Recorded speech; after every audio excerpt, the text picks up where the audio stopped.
not going forward with the automated containers, we shouldn't be paying an extra $101,000 until 2014 when we actually go forward with these automated containers. We should wait on that. And also, like at the county, they've done, our insurance apparently is at 400 and some thousand. What is it, Janet? 443,000. And the county's amount for insurance is 800,000. So I mean, there's so many employees, so many more buildings, so many more things to be responsible for. I think that, to me, these kind of things really do have to be looked at closer. I have a real major concern with the bottom line numbers when you do the math. It doesn't equal $2 million. The admin allocation throws it way off. The actual numbers, when you look at insurance, when you look at policing, when you look at ABCA, blue water recycling, all these things that are the increased. And the other thing is that we've actually paid off our debts, so we're not paying an annual levy of $4.3 million, which should really be evident in our books as well. We should be, that should offset any expenses, a lot of expenses, because we now have that money that's been freed up. It should. No, it should. Not necessarily. Like I said, when there's debt, a lot of the debt is associated with local improvements. So if we take the debt away, we're not having that revenue in to compensate for that as well. So we have both of that happening. Okay, for example, Grand Bend School. Let's say we're not paying for the Grand Bend School any longer. So that's $60,000 a year that we shouldn't have going out.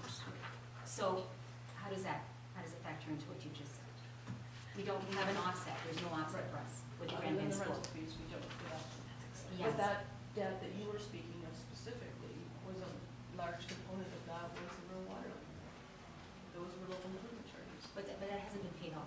So that's still on the brought books. in the money from the property owners, and it has been paid back to reduce that debt.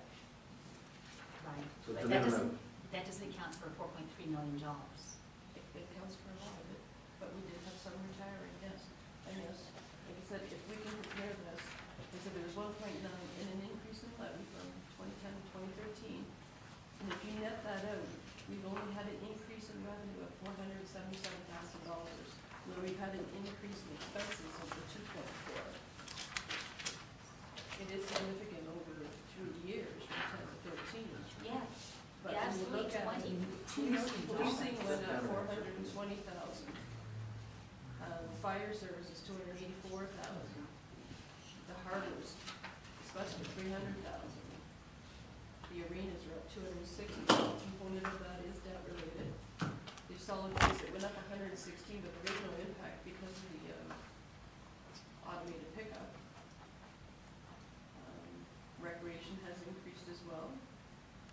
The other areas, parks, beach, those have both received enhanced services. So we're paying $112,000 more for the beaches. We're paying $112,000 more. We're also receiving a lot more revenue as well from our parking. From the parking. But that was taken in before 2010. The parking lots were established. They were, but Before the fee has also gone up and we've expanded. The annual income from those. It's hard to take a number of expense in isolation and not look at the revenue coming from it and what has changed to deal with that. But You have to look at the bottom line, the total, and the bottom line in the total is expenses. The budget is where we have, council has asked for it to be. Well, it's $7.6 million till in 2010 to $9.6 million in 2013, and yeah, we have had revenues came in, they offset and things like that. We still have to account for $2 million, and I do not know what we're doing that's so much more. That's almost $2 million, other than the things that you've outlined. But I've done the money, I've calculated what those are, and that only comes up to $1 million. So yes, I understand this is great for $1 million, but it doesn't make half sense. of that $1 million is 400 of the policing. I understand, That's but a large chunk of it. And then when Yes. we increase the allocation for the reserve funds and increase the fire services, 280,000. That's significant. well, I understand that, but it still doesn't come over $1 million. It still doesn't exceed $1 million with all of those This things included. shows Has a 2.4 min million allocation on some junk in page it. 2. Anyone else on council have any questions? Doesn't make sense. Councilor Underwood? Yeah, I'll make a motion that we pass the budget up, including what we have today, as per the recommendations of staff, reading through everything upside down all over the place. The questions that were asked have been answered to my satisfaction. Okay, that's the motion. Is there a seconder? Councilor Cook? I have a couple of questions. Wayfinding signage was a huge priority of this council a while ago. Is there any funding in the budget for wayfinding signage? Yes, there's some under the capital and the recreation. Okay, right, I should have looked for that. That's Christmas lights funding, we've got some dollars in there for Christmas lights. Yes. Okay. Accessibility in 2014, there's a section there that'll have something, whether it's in our operating and can be put towards the accessibility.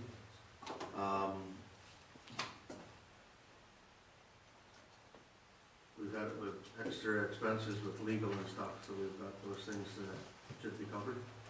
I did increase the legal. On average, it has been more than what we budgeted, so it is an increase in Okay. 2013. That's what I had. Anyone else, any other questions? What's in there? Councilor Bonstein? Yeah, I just had a question. The $1,700 allowance that each councillor receives is in this budget.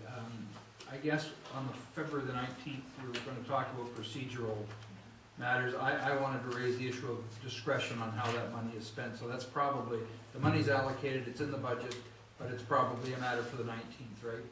Okay. Good. Okay. Any other discussion? We have a motion, a second. Councilor Bonstein? The only thing I'm going to say is I have been very consistent from day one. I think staff, whatever you've done to get it down to this, terrific, but I don't support anything over 2%, so I'm just making that up. And I'm asking for a recorded vote. Okay. Thank you. Any other questions?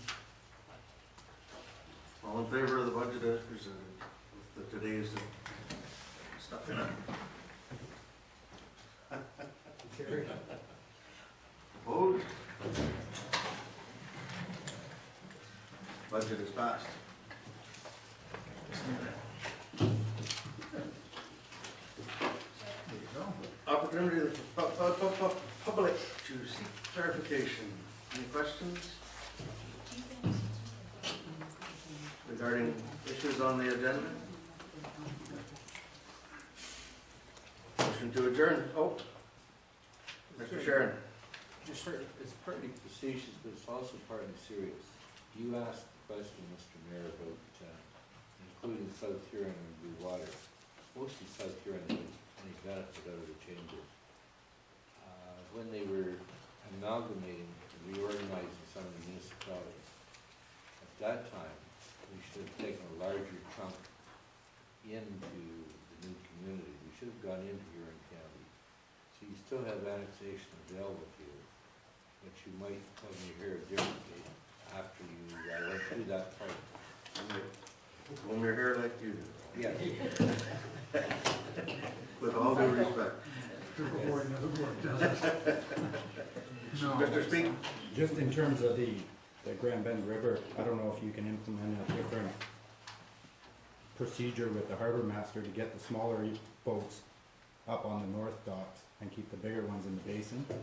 But I know from an often user of that river that from the boat ramp out to the channel, you got, last summer there was more days where I was 1.5 feet of water from the boat ramp out than not. There are days where you get 3 feet up the channel. The guys that are gonna have the problem are the 50-footers up at the Grand Bend Cruising Club that are big supporters of the municipality.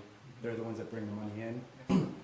It's friends of theirs that come to our harbor that provide our, sell thousands of dollars worth of fuels out of our gas dock, spend the money at the dock. So I really think that you do need to look at not only dredging there, but also working on a policy to have the smaller boats lined up on the, you may have to drop the docks because you don't have the height of the gunnel to get off of the boat or put in more ladders, but that's one way of dealing with that.